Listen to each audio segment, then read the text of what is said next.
vraiment une très belle présentation, très intéressante, réellement une bonne leçon de gestion globale de la culture, une présentation extrêmement pertinente dans le contexte actuel des changements climatiques.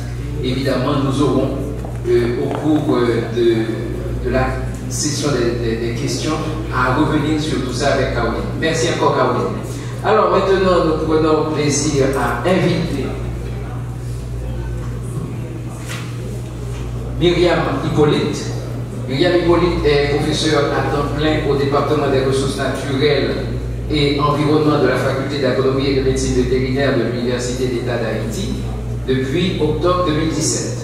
Elle détient une maîtrise en agroforesterie avec recherche à l'Université Laval, Québec, et a obtenu sa licence de la faculté d'agronomie en 2013.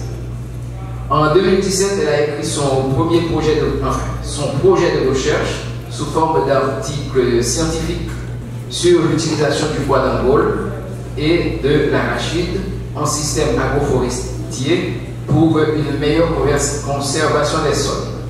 L'un des articles a évalué la perception des agriculteurs et agricultrices quant à l'adoption d'une technique agroforestière. De là découle son intérêt pour la question du genre, auquel nous ne touchons pas suffisamment dans les projets de développement et notamment dans les questions agroforesterie. Elle a même inséré cet aspect genre au cours d'agroforesterie enseigné à la FAMV, merci Myriam, et elle s'intéresse également aux systèmes agricoles soutenables comme l'agroécologie et la permaculture. En combinant recherche et enseignement, Madame Hippolyte coordonne présentement un projet pilote sur la valorisation de l'implication des femmes dans les jardins de cases en Haïti, et c'est de ça qu'elle va nous parler ce matin. Myriam.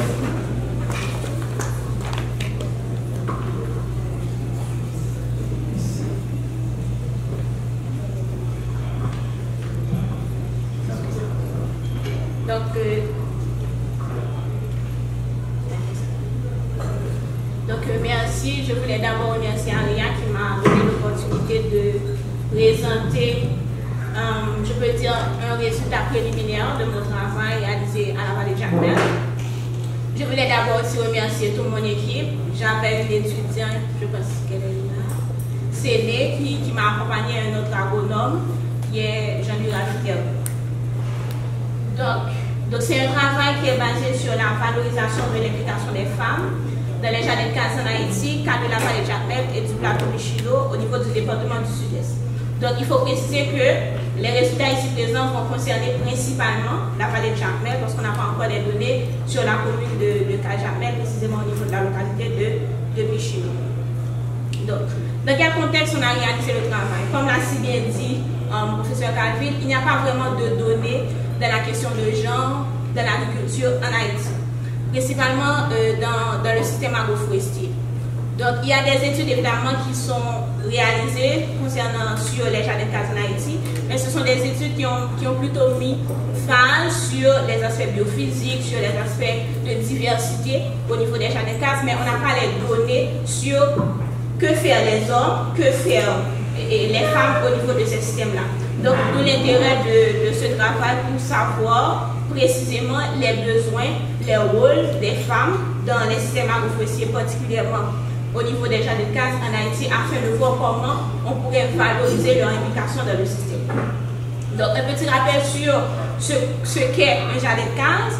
Donc, c'est un système agroforestier qui est de petite taille, le plus souvent, en Haïti, dans le contexte haïtien, et qui est situé à proximité de la maison, qui est géré principalement par la main-d'œuvre familiale. Donc, si c'est géré par la main-d'œuvre familiale, donc les femmes et les hommes ont leur apport dans le système qu'il faut savoir. Ensuite, ça comprend une diversité d'espèces animales et végétales qui imitent en quelque sorte, puisqu'il n'y a pas vraiment une structure, un aménagement dans ce système-là, c'est un système qui imite l'écosystème naturel. Donc, Kumar a développé une définition briève de ce qu'est un jardin de cases en disant que c'est une zone bien définie à plusieurs étages de diverses arbres et cultures, parfois en association avec des animaux domestiques, qui est qui est proche, qui est autour des propriétés familiales. Donc c'est une définition plus succincte. Donc quel est l'objectif même de ce travail qu'on a réalisé? Donc principalement, on voulait analyser l'implication des femmes dans l'adoption, le développement des jardins de cases à la vallée Jacmel afin de voir à partir de leurs besoins comment on peut valoriser leur implication. Spécifiquement, qu'est-ce qu'on a fait? On a identifié les caractéristiques socio-économiques de ces femmes-là dans les jardins de cases.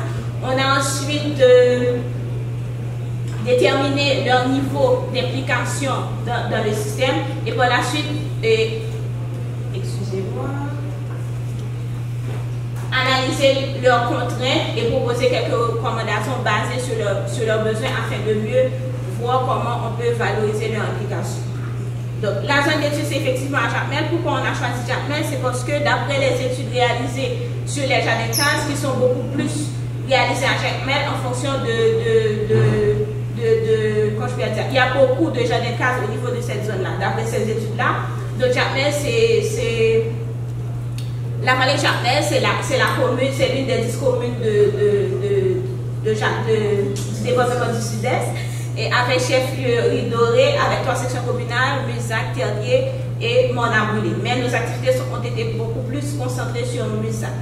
Donc la commune a environ 3470 exploitations agricoles, c'est une des données qu'on va utiliser. Et la superficie est de 84,79 km avec un climat doux, la topographie est très accidentée, etc. Et il faut mentionner effectivement, au niveau de cette zone-là, il y a les jardins de cases. Quelle est la méthodologie qu'on a utilisée pour réaliser ce travail? D'abord, il y avait une phase préliminaire, on a fait des recherches bibliographiques, on a fait des visites d'exploration, on a rencontré les gens, on a testé et ajusté les questionnaires d'enquête. Et avant d'arriver à la phase de collecte de données proprement dit, où on a fait ça en 3 parties, à travers des entrevues individuelles, à travers des focus group et aussi des observations directes qui ont été faites lors des entrevues individuelles auprès des ménages.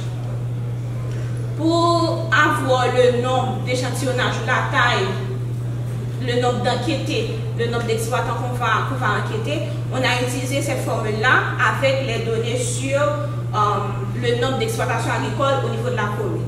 Donc l'unité d'échantillonnage, c'était les ménages. On a adopté la méthode d'échantillonnage de boule de neige parce que on avait une contrainte de temps. On n'avait pas beaucoup de temps pour l'enquête, en raison aussi de la situation socio-économique du pays.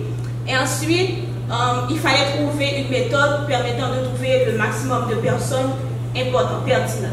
Donc, on a utilisé la méthode de boule de neige qui consiste à recueillir les enquêtés par contact successif. Ce qu'on a fait, on a rencontré le CASEC local qui nous a référé des gens qui ont des jardins de cases et qui sont actifs aussi au niveau de ces jardins de cases-là. Et ensuite, au fur et à mesure, on a retrouvé tous les enquêtés, donc ça fait l'effet de boule de neige.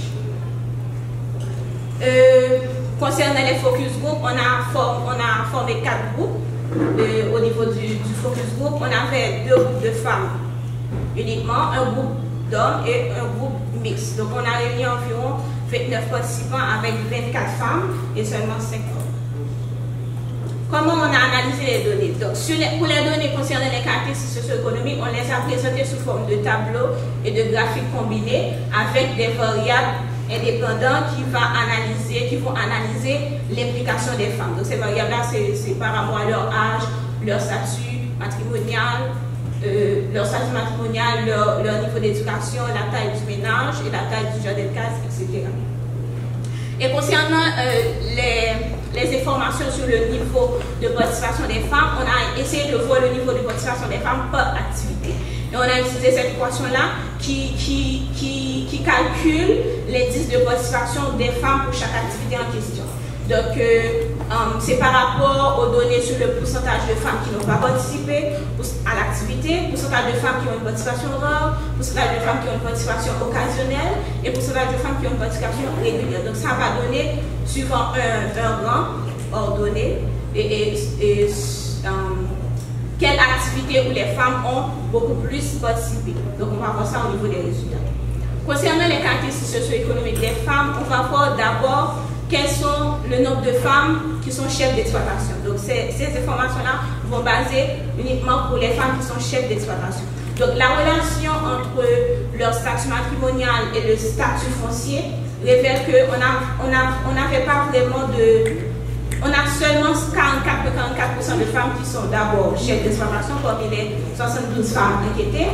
Et ensuite, avec un âge moyen de 53 ans, il faut dire que la majorité des terres des exploitations sont des héritages. Et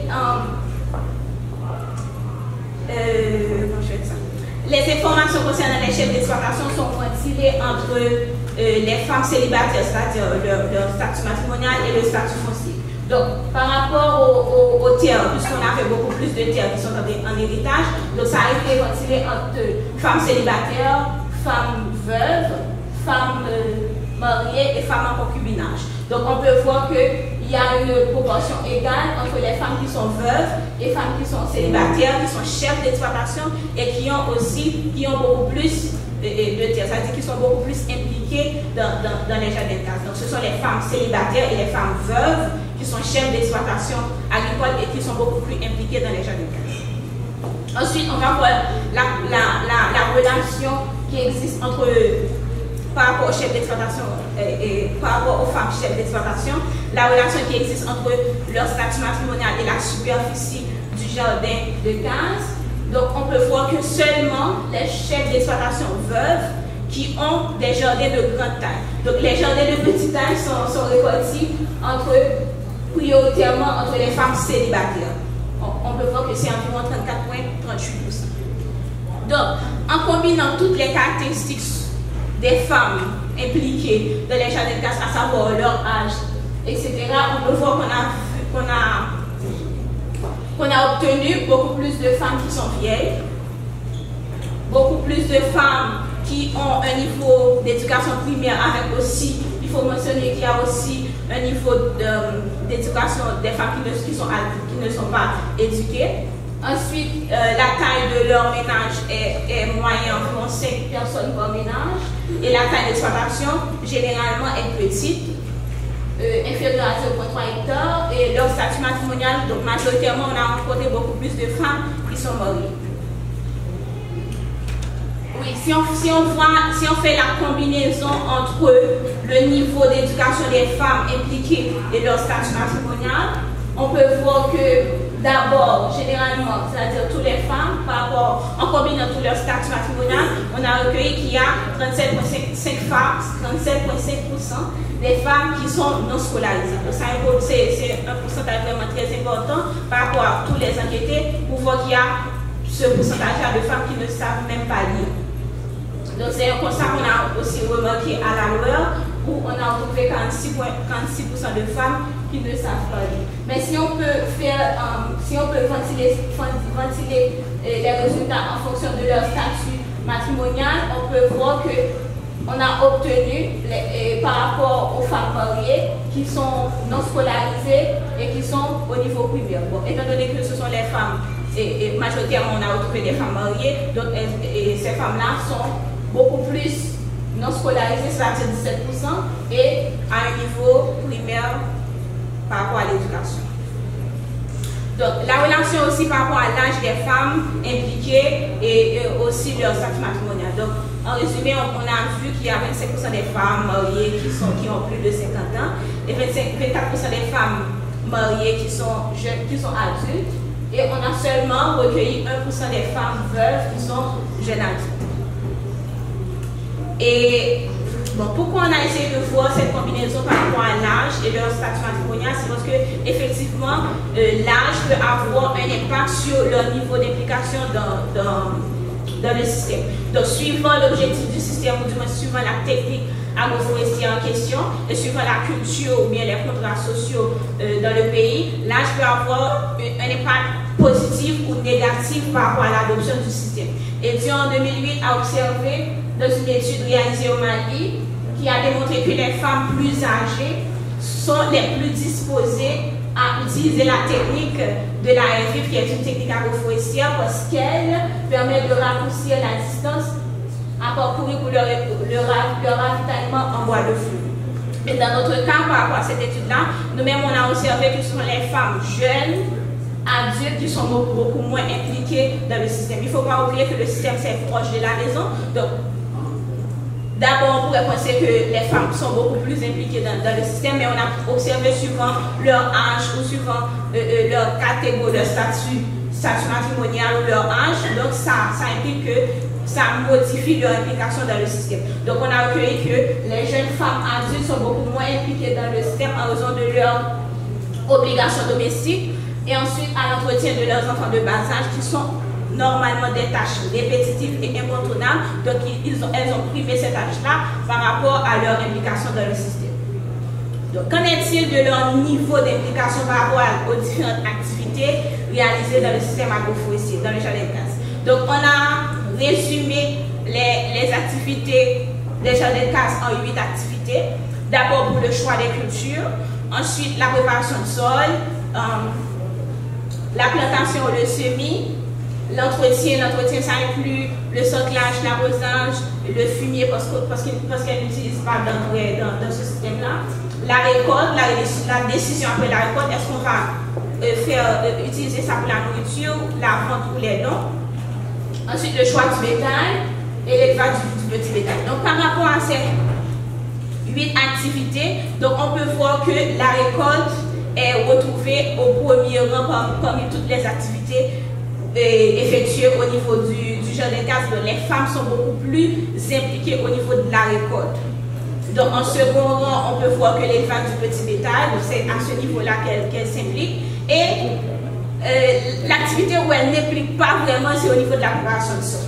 Donc, on peut voir que régulièrement, elles ont 1,08% de femmes qui s'impliquent régulièrement dans cette activité.